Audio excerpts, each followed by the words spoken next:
Era una tranquila madrugada del 6 de febrero de 2020.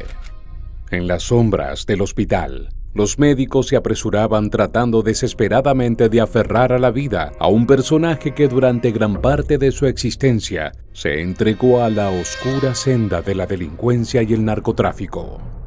Tendido en esa cama de hospital, yacía John Jairo Velázquez, más conocido como Popeye, el siniestro sicario colombiano que en su turbio pasado había cegado más vidas de las que podían contarse y que ahora libraba una encarnizada batalla por la propia.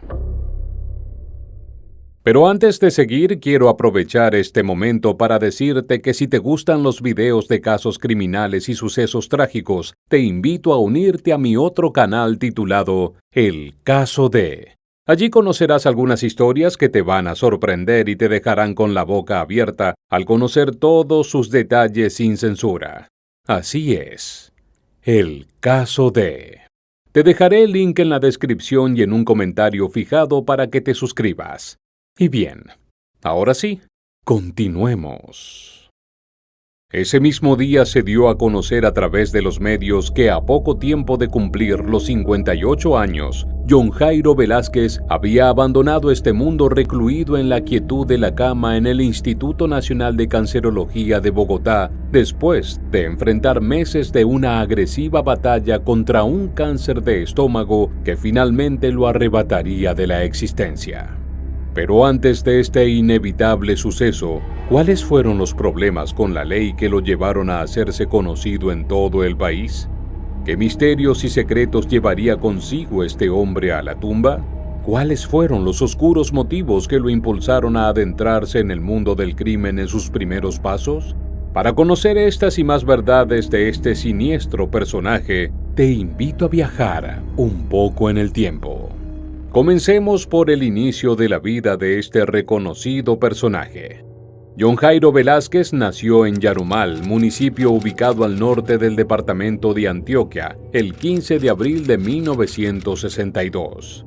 Poco se sabe de la infancia y juventud de este misterioso sicario y de igual forma pasa con su familia.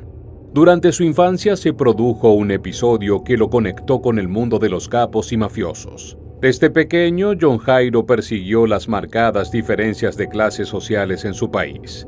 En una ocasión, salió de su casa y caminó varias cuadras hasta llegar al imponente hogar de un capo narcotraficante de la época, Fernando Galeano. Quedó impresionado por la magnífica residencia y el lujoso automóvil estacionado en la entrada. Con una gran admiración por el vehículo, se acercó y lo tocó, momento en el que el capo lo descubrió y reaccionó, resultando en que Jairo terminó en el suelo con algunos golpes. Sin embargo, a partir de ese incidente, comenzó a admirar a esta figura y se dio cuenta de la vida exitosa que llevaba. Llegó a expresar que este mafioso se convirtió en su ídolo. En su juventud, antes de adentrarse en el mundo del narcotráfico, se ganó cierta reputación en el barrio por deambular por las calles con su bicicleta, transportando y, según se rumorea, vendiendo marihuana desde una temprana edad. La historia de Popeye comenzó a forjarse en su juventud cuando, atraído por la adrenalina y el aura de poder que conferían las armas, decidió enrolarse en el ejército colombiano. Este servicio militar, que a primera vista podría haber sido un camino hacia la disciplina y la responsabilidad, se convirtió en el preludio de una vida marcada por la violencia y el delito. En las filas del ejército, Popeye experimentó una conexión visceral con las armas, una fascinación que sembraría las semillas de su futuro oscuro. Lo que conocemos acerca de sus estudios es que por el ya mencionado interés por las armas y la acción, ingresó a la Escuela de Grumetes en Barranquilla, la cual forma parte de la Armada Colombiana. Sin embargo, encontró que esta institución y su programa académico eran insatisfactorios, lo que lo llevó a retirarse. Posteriormente decidió inscribirse en la Escuela de Cadetes de Policía General Santander para realizar el curso de oficial, pero nuevamente se desilusionó y optó por abandonar sus estudios. Fue entonces cuando, de manera inexorable, su vida tomó un rumbo hacia el oscuro mundo de la delincuencia en las calles de Medellín. Allí se vio envuelto en situaciones armado y disparando. Fue en este tiempo cuando obtuvo su apodo en la escuela de la Armada, ya que poseía un gran parecido físico con el personaje animado Popeye, sobrenombre que lo identificaría por el resto de su vida.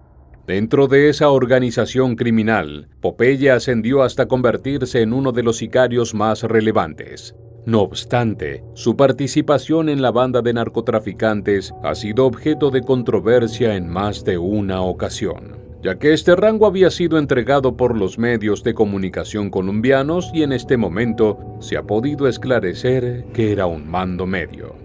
John Jairo Velázquez era el supuesto jefe de los sicarios que respondían al capo narco Pablo Escobar Gaviria en el cártel de Medellín. Pero, ¿cómo llegaron estos dos reconocidos personajes del mundo del crimen a conocerse?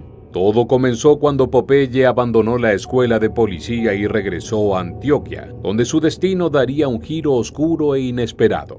A pesar de no haber alcanzado la mayoría de edad, el destino lo condujo a un encuentro trascendental. Fue a través de un amigo que estaba a punto de realizar una tarea en la hacienda Nápoles que Popeye tuvo su primer encuentro con el temido Pablo Escobar, líder del cártel de Medellín. La figura imponente de Escobar dejó una marca indeleble en la mente de Velázquez. En ese momento, en la presencia del capo, Popeye supo que su vida cambiaría para siempre. Popeye se dio cuenta que quería ser parte de dicho estilo de vida y un año después ya había conseguido un trabajo como conductor y escolta de Elsie Sofía, una mujer del barrio El Poblado que fue novia del patrón. Poco a poco, Popeye se fue ganando la confianza del jefe del cártel de Medellín, para quien trabajó directamente tras el final de su relación con Elsie Sofía. Cuando la relación llegó a su fin, Popeye se quedó sin empleo, lo que le llevó a tomar una decisión audaz. Con valentía, Popeye se acercó al temido capo y le propuso trabajar para él alegando: «Yo conozco sus caletas, o me da trabajo o me mata», según expresó en una entrevista. Esta jugada arriesgada no solo le aseguró un lugar en la organización criminal más notoria de la época, el Cártel de Medellín, sino que también marcó el inicio de su ascenso en el mundo del narcotráfico y la delincuencia. Jairo ha contado que su primera tarea dentro del cártel fue redactar algunas cartas que le resultaban difíciles a su patrón Pablo Escobar. Este hecho evidencia cómo, poco a poco, logró ganarse la confianza de Pablo y ascender en la jerarquía, al punto de que se rumoreaba que se había convertido en el jefe. Bajo la influencia de este cártel, se estima que estuvo implicado en el homicidio de más de 3.000 personas, así como en secuestros de diversos políticos colombianos, procuradores, policías y periodistas.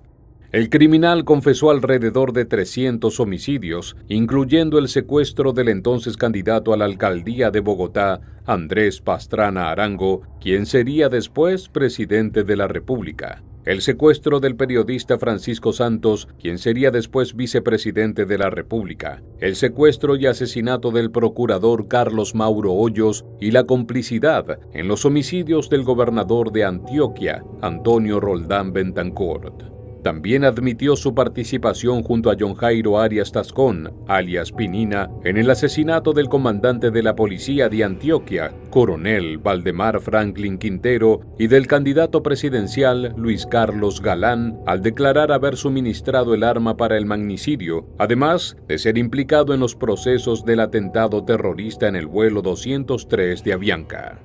Sin duda, dos muertes que dejaron una huella indeleble en la vida de Popeye fueron las de su novia Wendy Chavarriaga y su mejor amigo Kiko Moncada.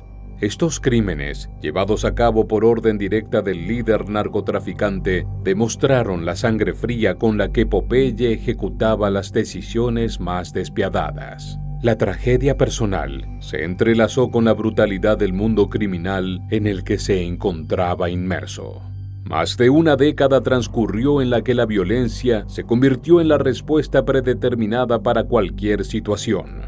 En su momento, Popeye rememoró aquellos años de asesinatos como si fuera un simple trabajo. El mito que rodea a Popeye ha crecido de manera considerable gracias a sus propias narraciones y testimonios, donde detalla con precisión sus días como delincuente. Sus relatos ofrecen una visión escalofriante de una época marcada por la brutalidad y la impunidad. Los años de trabajar mano a mano con Pablo Escobar llevaron a John Jairo a comenzar diferentes relaciones y conexiones con diversos narcos en todo el mundo. Uno de ellos fue Amado Carrillo, el mexicano entonces líder del casi extinto Cártel de Juárez, cuya relación tuvo origen en 1988, gracias a que Escobar requería que sus envíos de droga pasaran hacia Estados Unidos de manera desapercibida. Carrillo representaba la conexión perfecta para facilitar el movimiento de la cocaína a través de diversas rutas, ya sea por mar o incluso por aire. Le ofreció a Escobar una flotilla de aviones, lo que permitió que el poderoso sicario colombiano ampliara sus operaciones. A través de estas alianzas, el Cártel de Juárez se convirtió en pionero en realizar trueques de cocaína como forma de pago recibida de los colombianos. Esta asociación no solo fortaleció los lazos entre ambos cárteles, sino que también abrió camino para que los traficantes de drogas mexicanos expandieran sus operaciones en diversas ciudades del país vecino. Fue el mismo Popeye quien se encargó de supervisar y gestionar todas las transacciones con los narcotraficantes mexicanos. Coordinaba los movimientos hacia México, verificaba los envíos y establecía relaciones públicas con Amado Carrillo. En 1993, acusó a Carrillo de traicionar y desafiar a Escobar al robarle una carga de 12 toneladas de cocaína. John Jairo Velázquez siempre consideró que los narcotraficantes mexicanos eran más salvajes, sanguinarios y difíciles de entender que sus homólogos colombianos. A pesar de eso, desempeñó un papel crucial en la creación de la red de rutas y relaciones necesarias para abrirse camino en el trasiego de cocaína. Tijuana, una ciudad conocida por su violencia y desafíos, se convirtió en la oficina de Jairo, desde donde establecía las condiciones para el transporte de productos. Este itinerario iniciaba en Sudamérica, atravesaba México y llegaba a su destino final en el vecino del norte. La ciudad de Tijuana le presentó a Jairo la corrupción existente en México, especialmente con la policía local. A pesar de los desafíos, Jairo enfrentó la realidad de la corrupción al recorrer los blancos pasillos del aeropuerto, siempre con destino a la frontera mexicana, donde planeaba los primeros embarques de cocaína. Esta es solo una de las cientos de historias referentes a las conexiones que presentaba Popeye gracias a su patrón Pablo Escobar, el cual le enseñaba cómo administrar todos los productos para luego ponerlo a cargo de esta labor. Luego de años de trabajo junto con su patroncito, Popeye cuenta en una entrevista cómo era la relación que él presentaba con el mismo Pablo Escobar. Su respuesta fue la siguiente: cuando ahora pienso en Pablo Escobar, pienso en el hombre que, cuando una vez me abalearon, fue a visitarme a mi lecho de enfermo. Pienso en el hombre que me miraba a los ojos, que nunca me gritaba, que siempre que yo hacía un operativo, que mataba a una persona, me lo pagaba correctamente. Un hombre amable que mantenía un tono de voz muy amable. Recuerdo al hombre que, en la operación Magdalena Antioqueño, cuando nos rodearon en la selva, pero finalmente logramos salir, tomó agua de una charca y adquirió paludismo cerebral, pero no soltaba la pistola de la mano. También recuerdo que se vomitó totalmente encima y que yo le limpié el vómito y le ayudé a bañar. Ese es el hombre que yo recuerdo. El hombre humano. El hombre que me decía, Pope, pero que cuando estaba bravo conmigo me decía Popeye. Recuerdo el hombre que valía $10 millones y por el que yo me vestía de mujer siendo un bandido, y un hombre que soy para ir a por el correo humano de 12 pasos. Teníamos ese sistema porque mafia que toque teléfono está muerta, y más hoy en día. Mi recuerdo de Pablo Escobar es de amor, de respeto, de admiración. Pablo Escobar era un terrorista, un corrupto, un narcotraficante y un ladrón, pero era mi amigo.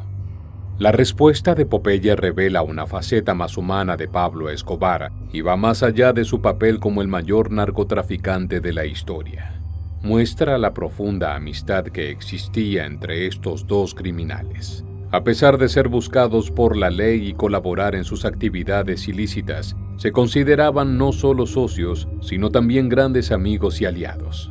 Para muchos, eran criminales condenados, pero entre ellos eran simplemente dos hombres que compartían una confianza inquebrantable. En cada relato de Popeye sobre Pablo Escobar, se percibe una mezcla de cariño y admiración única hacia el patrón.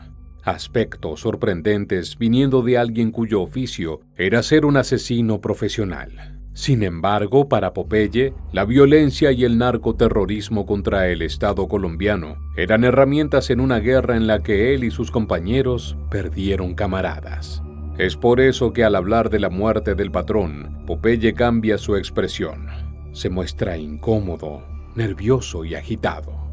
Cuando se le pregunta sobre la famosa imagen de Pablo Escobar muerto, en la que aparece en el suelo con la camiseta medio levantada y agentes de la DEA sonriendo a su lado, se muestra tajante.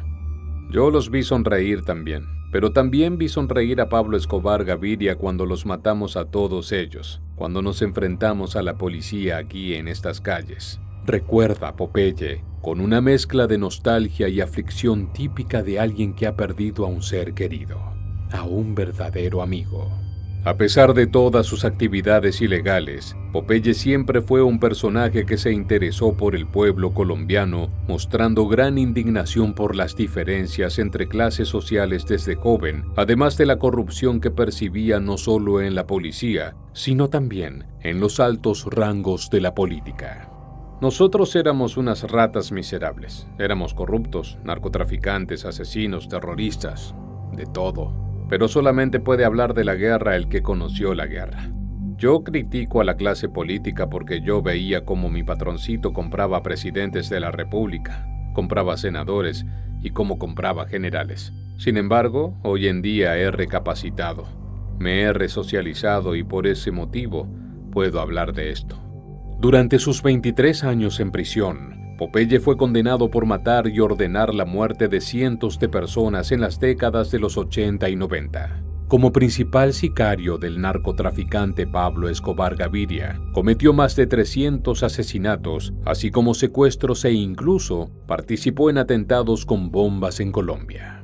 Tomó la decisión de entregarse a la justicia colombiana en octubre de 1992, más de un año antes de que Pablo Escobar fuera abatido en diciembre de 1993.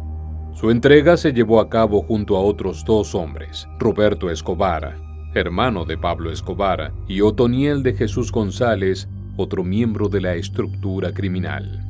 La fiscalía afirmó en ese momento que la entrega de Velázquez no implicó negociación alguna. Popeye se entregó por orden de Escobar, supuestamente para conformar un aparato de seguridad que protegiera al capo del narcotráfico desde la cárcel. Después de pasar 23 años en prisión y cumplir 3/5 partes de su condena, Velázquez obtuvo la libertad condicional y salió de la cárcel de alta seguridad de Cómbita, Boyacá, en 2014. Sin embargo, su libertad fue efímera, ya que volvió a ser apresado en mayo de 2018 por nuevos cargos relacionados con extorsión, concierto para delinquir, amenazas e incitación al odio. Este arresto se produjo incluso después de ser capturado con alias Tom de la oficina de Envigado en el oriente de Antioquia y ser dejado en libertad previamente. La confesión de sus crímenes ante la justicia colombiana le valió reducciones de penas porque entre ellas se encontraban cruciales asesinatos como el del candidato presidencial Luis Carlos Galán, el periodista Guillermo Cano y la voladura de un avión de Avianca en 1989 que dejó 110 muertos. Esa condición de testigo preferencial le redujo condenas pero lo obligó a estar aislado durante años y le costó decenas de torturas y atentados de muerte. Solía contar que el crimen que más le costó realizar fue el de Wendy Chavarriaga Gil, una amante de Escobar de la que él se había enamorado, pero al parecer era informante de las autoridades. Popeye fue responsable directo de la muerte de más de 250 personas, tuvo participación en la muerte de otras 50 y coordinó al menos 200 coche bomba en toda Colombia durante su vida delictiva. Su papel como principal sicario de Pablo Escobar lo implicó en numerosos actos violentos y atentados que dejaron una marca trágica en la historia del país. Su accionar contribuyó significativamente a la violencia desatada durante la época del narcoterrorismo en Colombia. En los últimos años de su vida, Jairo experimentó una gran paranoia a pesar de la muerte de Pablo Escobar. En cada entrevista, solicitaba a las personas que guardaran sus teléfonos celulares para evitar posibles escuchas, mostrando un constante temor a la presencia de micrófonos ocultos. Lamentablemente, el ex jefe de sicarios de Pablo Escobar, John Jairo Velázquez Vázquez, conocido como Popeye, encontró su último aliento en Bogotá, Colombia, sucumbiendo ante la cruel embestida de un cáncer de esófago en fase terminal. La madrugada del jueves 6 de febrero marcó el trágico desenlace para este personaje controvertido. Desde el 31 de diciembre de 2019, Popeye estaba confinado en las paredes de un hospital, según reportes del Instituto Nacional Penitenciario y Carcelario de Colombia, INPEC. Con apenas 57 años, Velázquez enfrentaba la enfermedad en su etapa más despiadada, con metástasis que se extendían por sus pulmones, hígado y otros órganos, sumergiéndolo en una dolorosa lucha que finalmente llegó a su fin en el centro de atención donde recibía cuidados paliativos. En la penumbra de la madrugada del 6 de febrero, un equipo de médicos luchaba arduamente por la vida de un hombre cuya existencia estuvo marcada por la delincuencia. A pesar de haber entregado todo en ese oscuro mundo, su cuerpo, asediado por un cáncer en fase terminal, libraba una batalla sin tregua. Mientras la enfermedad avanzaba sin piedad, los esfuerzos médicos parecían enfrentarse a una misión imposible. Aunque cada intento buscaba ofrecerle una oportunidad más de vida, la realidad implacable se imponía en aquel hospital, testigo silencioso de sus últimos meses de internación. La lucha de Popeye en las sombras de aquel recinto culminó en un suspiro que se desvaneció en la quietud de la noche. Desde temprana edad, Jairo mostró un interés peculiar por el bienestar de su comunidad y una profunda conciencia de las disparidades sociales que la afectaban. Con el tiempo se percató de las vastas oportunidades que el oscuro mundo criminal le ofrecía. Un sendero que podría llevarlo más alto que cualquier otro. Aunque era consciente de la moralidad cuestionable de sus elecciones, se aferró a ese oficio único que dominaba y disfrutaba, anhelando descubrir un propósito más significativo en su vida y evitar quedarse estancado en la monotonía. Así, Jairo se convirtió en un hombre común que, más allá de encontrar un simple empleo, encontró en este mundo peligroso a un amigo y confidente, Pablo Escobar. A pesar de ser percibido como sicario y criminal por la sociedad, entre ellos solo existía una conexión genuina, una amistad sencilla que buscaba la compañía mutua en medio de la oscuridad. Agradecido con su patrón, Jairo logró convertirse en una figura reconocida en todo el país y el mundo como el sicario de Pablo Escobar.